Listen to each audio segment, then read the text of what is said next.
Look at what we've achieved in the space of 11 years. It's phenomenal. And I want to thank every single one of you that's been riding with me. What a roller coaster journey. But you know what the problem is that it's far from over yet. You know, we've done it once, we've done it twice. Doing it a third time hasn't been easy, but I believe it's something I can achieve.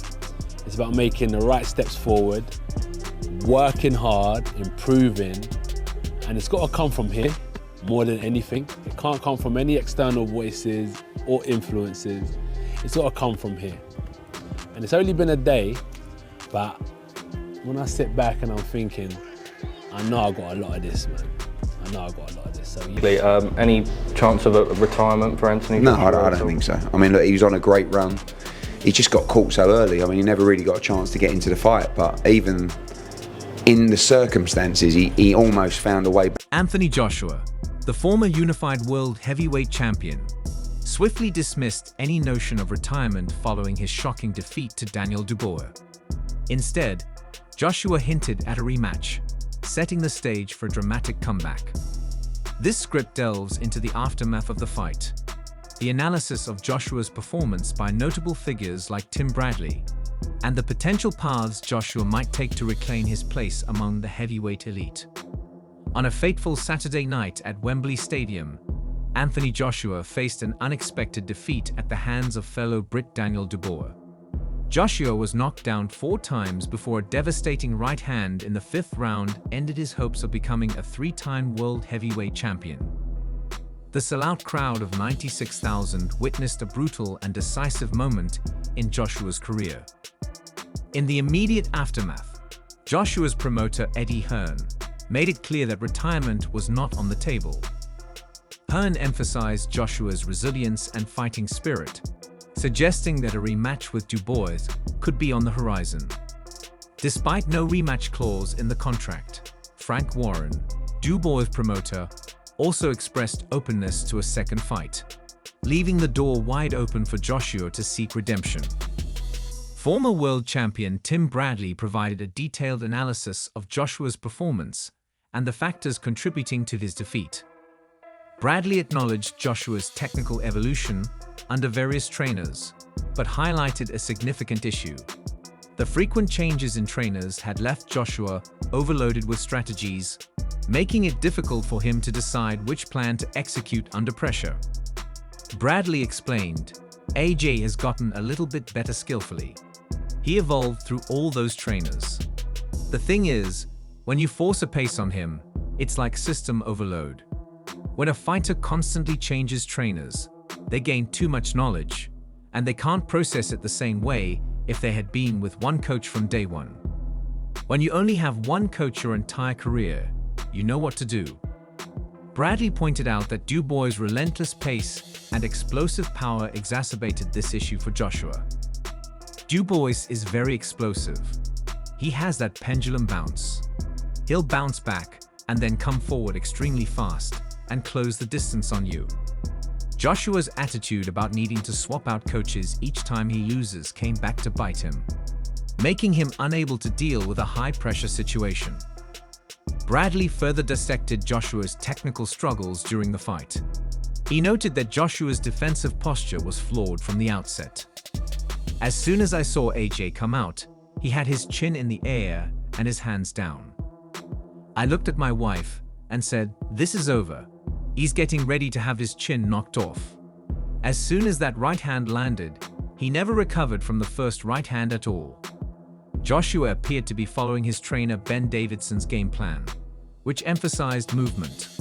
However, this strategy proved ineffective against Dubois' aggressive style. Bradley observed, AJ never really got his offense going in the first round before getting clipped, and he was too hurt in the remaining rounds to do much. It still looked somewhat like the same AJ, but his chin was up in the air, his hands were dropped. I don't know if that had something to do with the way he was trained, but that was AJ. Bradley highlighted the pitfalls of Joshua's habit of changing trainers frequently. When you force a pace on him, it's like system overload. Joshua has it gives them too much knowledge, and they can't process it in the same way if they had been with one coach from day one. When you only have one coach your entire career, you know what to do. He doesn't know what to do. He has to react quickly, and it requires him to make quick decisions. Bradley suggested that Joshua's continuous swapping of coaches contributed to his inability to handle high-pressure situations effectively. This wouldn't have happened if Joshua had stuck with the coach with whom he first turned pro. The fight was won out of the gate. As soon as I saw AJ come out, he had his chin in the air and his hands down. I looked at my wife and said, "This is over. He's getting ready to have his chin knocked off." Bradley gave credit to Dubois for his well-executed strategy. Dubois does very well when he's coming forward. He's very explosive. He has that pendulum bounce. He'll bounce back and then come forward extremely fast and close the distance on you. Joshua was overloaded, unable to figure out which plan to use. Dubois' power and aggressive approach left Joshua unable to mount a successful defense. Bradley noted, Joshua looked like he was following his trainer Ben Davidson's game plan to use movement, which was ineffective because it allowed Dubois to come after him and unload with full power. Eddie Hearn, Joshua's promoter, wasted no time discussing Joshua's future plans. Hearn emphasized that Joshua's career was far from over and that he saw a clear path to redemption.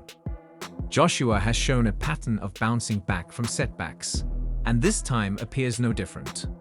A rematch with Dubois would be a dangerous yet enticing prospect for Joshua, who is determined to reassert his place among the heavyweight elite.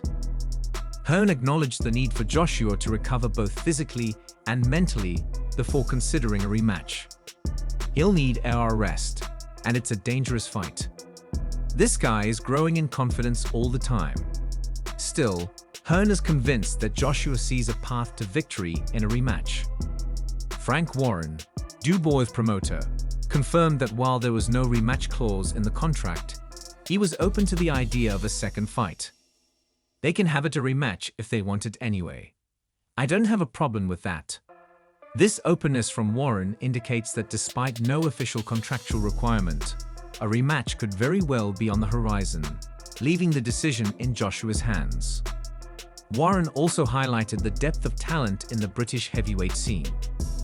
The UK continues to be a breeding ground for top-tier heavyweight talent, producing a steady stream of world-class fighters ready to make their mark on the global stage.